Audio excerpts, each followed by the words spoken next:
рекламите, време е за вестите.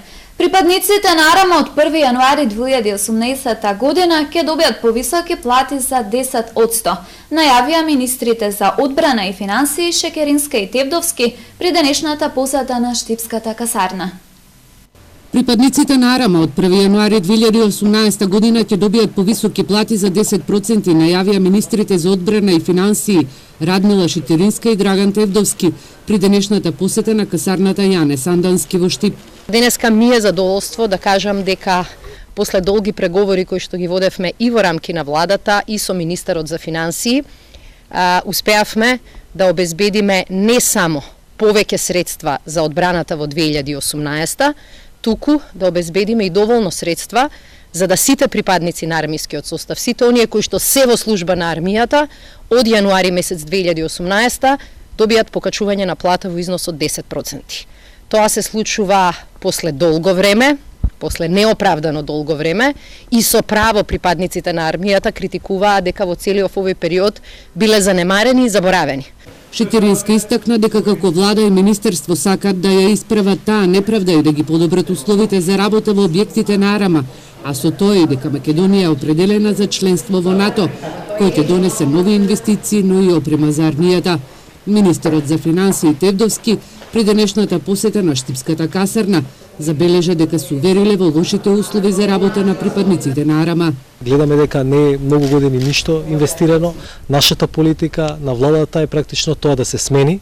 Значи во армијата мора да го добие заслуженото место, бидејќи тоа е дел од нашиот пат, она кој што се залагаме влез во НАТО.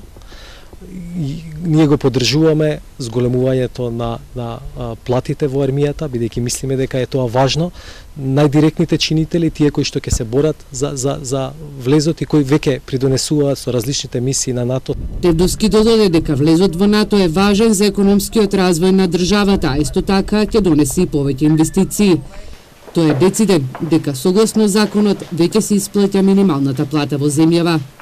Значи, веќе се исплаќа минималната плата согласно зголемувањето кое што е по закон и веќе различни институции го прават тоа. Станува збор практично за редовно исплаќање на плати и Министерството за финансија, го ме прашувате директно, ќе се држи до законите кои што се донесени од парламентот на Република Македонија. Само како информација, бидејќи и Министерството за одбрана е една од тие институции каде што имаше вработени кои имаа во минатото плата пониска од минималната со закон утврдена и денеска исто како и во другите институции беше потврдено дека за тие вработени во Министерството за одбрана и во армијата новата исплатена плата е согласно законот за минимална плата. Министерката за одбрана Шекеринска истакна дека лошите услови во касарните во земјава ќе се подобрат со нови инвестиции и реконструкции, а веќе и формирана комисија која на терен ќе ги согледа проблемите и условите за работа во касарните.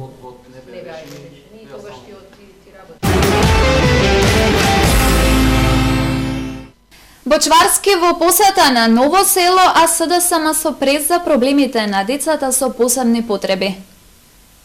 Кандидатот за градоначалник од редовите на СДСМ Благој Бочварски денеска во посета на Штипско Ново село. Бочварски, доколку биде избран за прв човек на градот, вети изградба на канализациона мрежа на улицата Димитар Влахов, монтажна трибина на стадионот на ФК Кежовица, урбанизација на индустријската зона, креирање можности за нови вработувања и зелена зона на потекот од бањата Кежовица до депонијата. Ново село не е добро осветлено и најавуваме осветлување на Штипско Ново село, но и на патеката која води кон градските гробишта во клисурата каде што беше најавено, но се уште не е направено тоа осветлување. Во делот на обиколницата која што ја најавуваме од Пребег до Кежовица, тоа е капитален проект кој што ќе го заживее и Ново село и Пребег со една поголема стамбена зона и затоа најавуваме и индустријска зона и стамбена зона во овој дел од нашиот град. Кандидатот за градоначалник најави изградба на жичара до тврдината на Исарот. Од партијата пак на пресконференција ја критикуваа работата на актуелниот градоначалник во сегментот на децата со посебни потреби, за кои, како што беше речено, во изминативе 4 години не е даден ниту еден денар од буџетската каса. Не додели ни денар за овие деца, ниту намени средства за реализација на некаков проект. Единствена направена работа е Центарот за аутизам, кој не е направен по стандардите. центарот има ниски плафони и недоволен простор. Вториот спрат е 120 метри квадратни кој е празен и неискористен, без врати и прозори. Нема сала за вежбање, нема парк, нема детско игралиште, кое е многу битно за овие деца. До преди известно време немаше храна во овој центар, а сега храната се носи од градинките, која не е прилагодена за потребите на овие деца. Нема хигиеничари. Ова е ЕСЕ, само не центар за аутизам.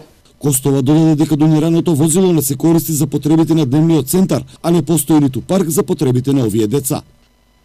Носителот на листата за советници од ВМРО ДПМН, Иван Јорданов, денеска на состанок со пензионерите инвалиди.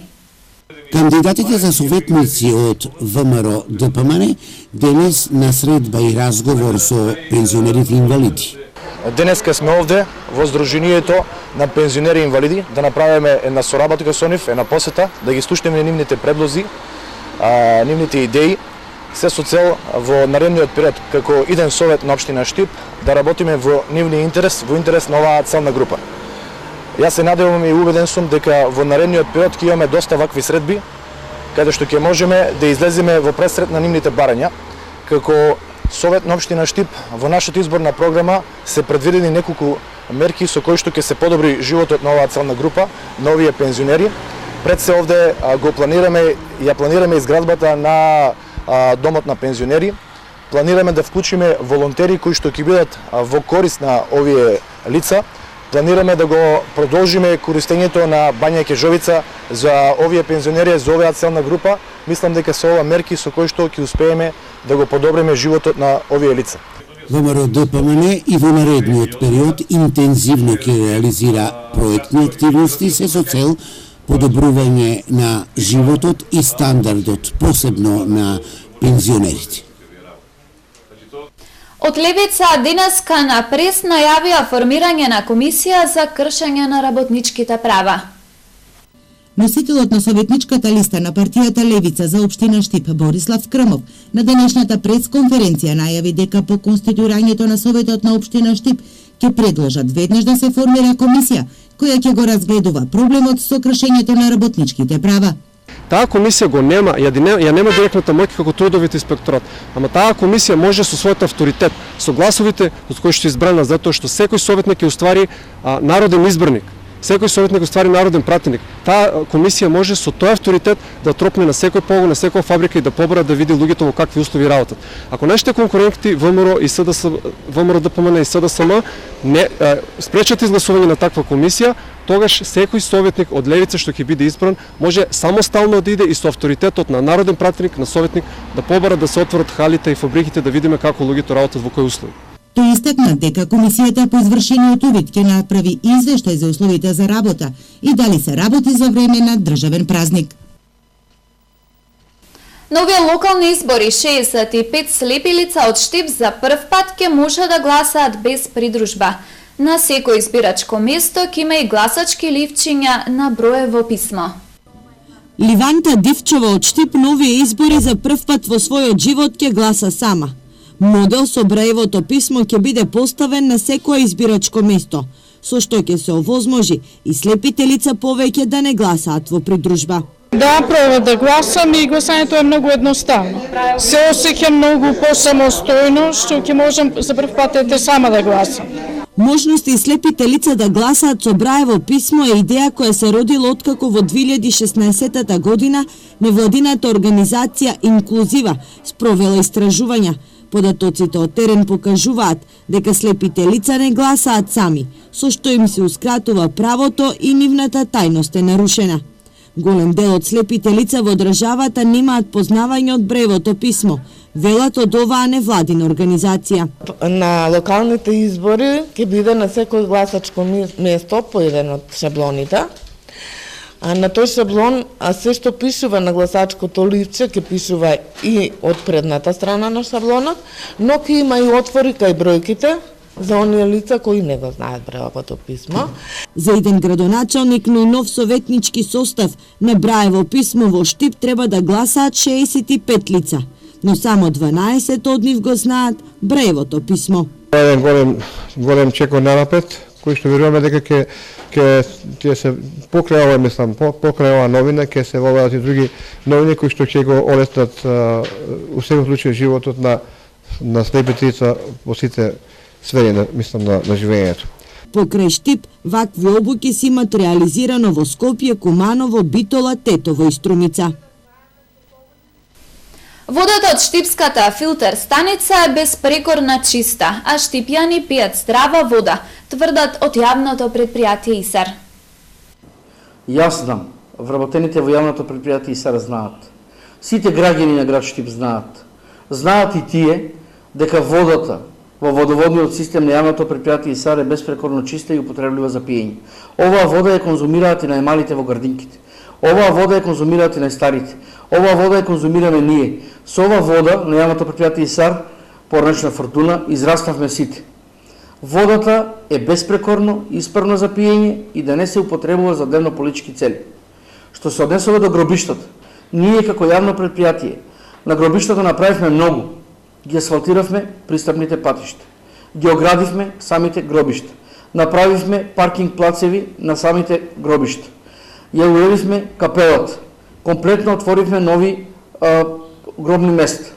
Како јавно предпријатие го имаме набавено комплетно материјалот за поставување на осветлување и гробиштата за кратко време ќе бидат осветлени.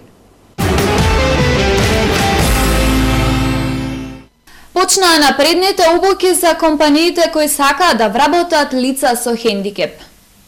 Стопанска комора на Македонија и Полио Плюс движење против хендикеп денеска од Штип почнуваат со напредни обуки на представниците на компаниите со цел да се запознаат со бенефициите кои им се на располагање за вработување на лица со хендикеп. Ирена Мојсовска од Стопанска комора на Македонија вели дека согласно статистиката која претходно е направиле постои недоволен интерес од страна на компаниите за вработување на лица со хендикеп.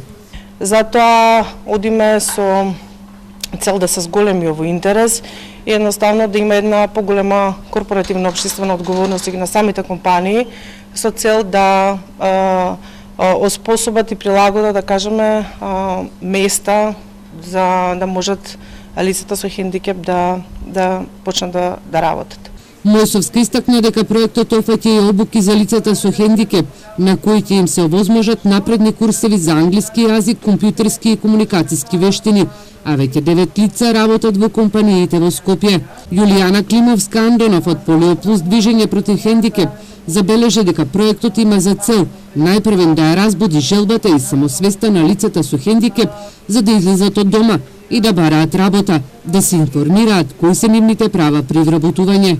Но од друга страна, малку и да им укажеме на компаниите дека вработувањето на лицата со хендикеп не значи дека тогаш таа работна задача нема да биде извршена или дека лицата со хендикеп не можат да работат. Значи, точно заради тоа го воспоставивме овој мост помеѓу лицата со хендикеп и компаниите, кој што го нарековме Центар за подготовка за вработување на лицата со хендикеп. И мислиме дека имаме веќе некои резултати тука, бидејќи еве и практиканската работа започна, значи одредени компании пројавија интерес. Напредните обуки за компаниите за вработување на лица со хендикеп ќе се одржат и во Велес, Прилеп и Скопје. Проектот е финансиран од страна на Европската комисија преку ИПА 4 програмата за развој на човечки ресурси и Министерството за финансии, а координатор е Министерството за труд и социјална политика. Штипската клиничка болница набави 2 нови апарати за потребите на оделението за неврологија. Истите се веќе пуштани во употреба, а ќе се користат за поставување на точна и прецизна дијагностика. ЕЕГ апаратот се користи за мониторинг на функцијата на мозокот, за функционалните активности на мозокот, не за структурата на мозокот. Значи овде може да се приметат одредени аномалии во функцијата на мозокот. Активноста негова, мозочната активност зборуваме. А што се однесува до МНГ апаратот, значи тоа е апарат кој што се користи во дијагностика на невромускулни заболувања, што исто така ќе биде од корист и на докторите од другите специјалности, на докторите неврохирурзи, на докторите ортопеди, заради тоа што наодот од МНГ апаратот понатаму дава, значи, доволна основа за да се види дали одредена компресивна лезија би требало да се оперира или не. ЕЕГ апарат сме имали порано во склоп на болницата, меѓутоа заради неисправност на апаратот подолго време истиот не е бил во функција. Што се однесува до ЕМГ апаратот, тоа е апарат што во Штип за прв пат ќе се воведе и ќе може да функционира се во интерес на пациентите и подобра диагностика кај истите.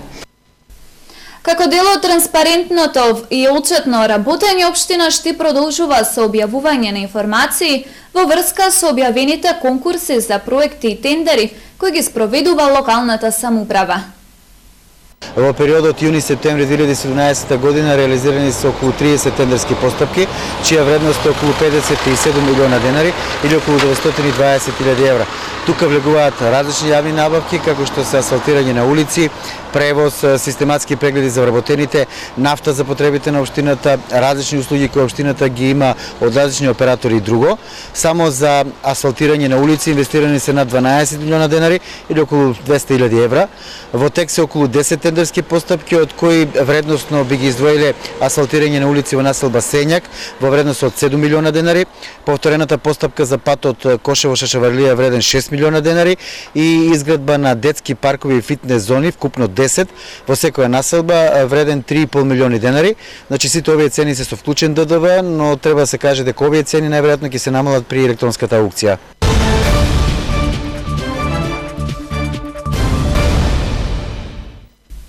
Отворена постојаната етнолошка поставка на Штипскиот завод и музеј збогатена со нови експонати.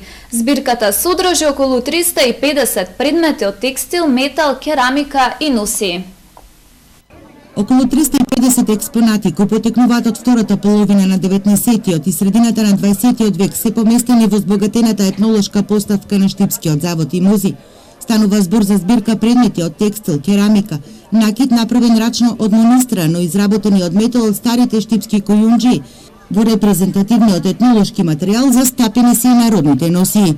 Можам да кажам и да се пофалам дека изобилуваме со голем број на накид изработен од метал и од монистра, кој што е доста впечатлив. Застапени се носиите во Штип, овчеболската носија и носиите на луѓето кои што се доселувале во Штип до средината на 20-тиот век, како и облеката во самиот почеток на 20-тиот век, тоа е градската облека и облеката на крајот на 19-тиот век, позната уште и под името Ала Турка. Дел од предметите поместени на постојаната етнолошка поставка првпат изложени за јавноста. Денес имаме ретка можност да го прикажеме етнолошкото културно наследство што се наоѓаше во депоата. Меѓутоа, во последно време со многу активности решивме оваа поставка да ја рекомпонираме со нови предмети и содржини кои ќе го представат културното наследство на националната установа, рече директорот на Штипскиот завод и музеј Митко Штериов. Оваа поставка содржи голем број на предмети кои што досега не беа изложени во етнолошката поставка, со содржини кои што се особено од околината на Штип и Штипско. Меѓутоа со новата поставка сакаме да ги презентираме сите оние нешта кои што досега беа во депоата и не беа конзервирани и средени за изложување. Етнолошкото одделение во Штипскиот завод и музеј годинава на интернационалниот 6-ти поред фестивал на краток етнолошки документарен филм во Кратово се представи со проекција на филмот Кучанско бело злато.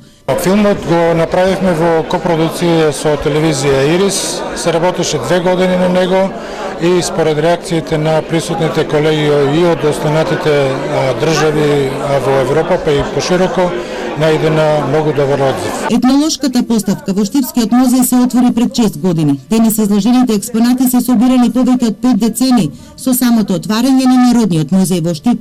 Дел од нив се откупени или добиени како подароци од граѓани кои сакале да ја продолжат традицијата и да сочуваат дел од културното наследство на нашите предци кои живееле во градот и пошироко во регионот. Вчера вечер во Штип беше отворена првата изложба на уметнички дела, изработени од децата штиденици на Дневниот центар за деца со посебни потреби и Центарот за аутизам. Парите собрани од изложбата ќе бидат наменети за купување на превозно средство наменето за овие два центри. Среќа, фантазија и имагинација се само дел од насловите на уметничките дела делумно нацртани од децата штитеници на Дневниот центар за деца со посебни потреби и Центарот за аутизам во Штип. Нина, Жан, Александар, Стојанче и уште 20 на тинејџери вчера успеа да покажат, но и да докажат дека и покрај нивниот физички и умствен хендикеп можат да создаваат и креираат. Со едноставни потези на четката, децата создадоа вистински уметнички дела, а потоа уметникот Стефче Митев, со кој работеа, со контури ги доработуваше нивните слики. Без неја ми е животот ускратен ако не е онап дом. Со неја ми животот продолжува. Како сте задоволни од она што го нацртала, го видов? Немам зборови за тоа. Ка ме направи горда мајка, што може и неговите чувства и емоции и тие да ги прекажат преку слика. Пошто народот се уште, за жал, е глув во нашата држава, но мислам дека ако има повеќе овакви манифестации, дека нашите деца ќе се доближат повеќе до народот и меѓу народот. Целта на проектот е да се покажат и децата со посебни потреби од двата центри во Штип можат да ги покажат своите емоции, а нивните слики да бидат видени и вредни. Промовирана најновата книга на Кирил Манев со наслов Светецот заштитник. Животот е непредвидлив, полн е со искушенија, пресврти, со убави и тажни моменти. Со време се повикуваме на таков живот, понекогаш осаменоста ја натополнуваме со најблиските во семејството, соседите. Имаме и невидливи заштитници во кои веруваме. Тие ни даваат сила, мок да истраеме во сите искушенија. И имав таа среќа до мене сосед да биде Мијалче Парнаџиев, светецот Гаврил Велички Светогорец. Од најраните детски години се запознав со овој мил и благороден лик. Тој ми беше првиот учител, ми даваше совети, ме научи како треба да се сака најближниот, ми ја всади духовноста. Тој е мој заштитник, пишува во предговорот Кирил Манев на својата нова книга Светецот заштитник. Неслучно е насловив оваа книга Светецот заштитник. Ова и заради тоа што моите детски години мина во куќата на Светецот, односно на Мијалче Парнаџиев. Тој ми беше сосед, прв учител, прв воспитувач.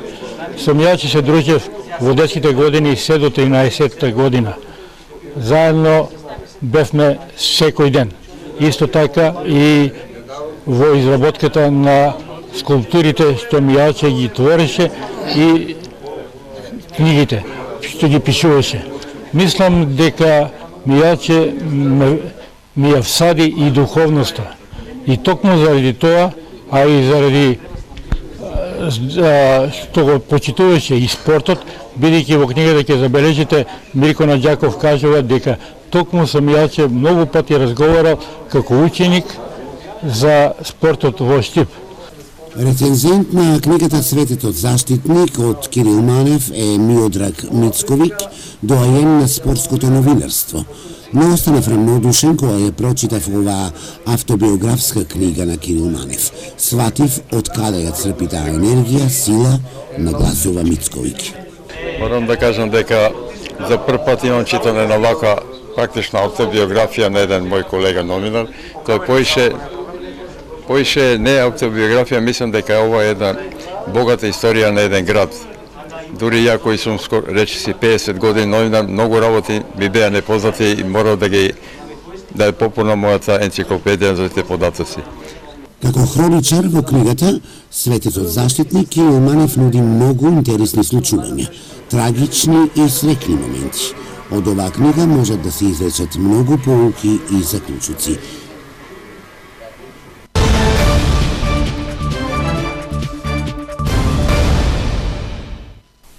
Третото коло во рамките на боксерската лига на Македонија ја продолжи борбата на екипите на Баргала и на Чаир за првото место на табелата во младинската лига. Третото коло во рамките на првата боксерска на младинската лига на Македонија го организираше боксерски клуб Террипе од Скопје. На првенството настапија тројца боксери на Баргала и сите победија. Во категорија минус 63 кг Един Кашар го победи Роци од Чаир. Во категорија 66 кг Алпај Демиров го победи Казимов од Пинк Пантер и во категорија плюс 80 кг Серген Демиров го победи боксерот на Шкендија Јонузи. На табелата во Младинската лига засега на првото место е Чаир со 38 бодови. Второто место е за Баргала со 36, а на третото место е Пинк Пантер со 22 бода. Кај сениорите на првото место е Чаир со 23 бода, втори Аперкат со 8, а третото место го делат боксерските клубови Шкупи, Лав Куманово и Алексо Огледовски од Охрид со по 7 освоени бодови. Со информациите од спортот ги завршуваме вестите на Ирис телевизија. Пријатно!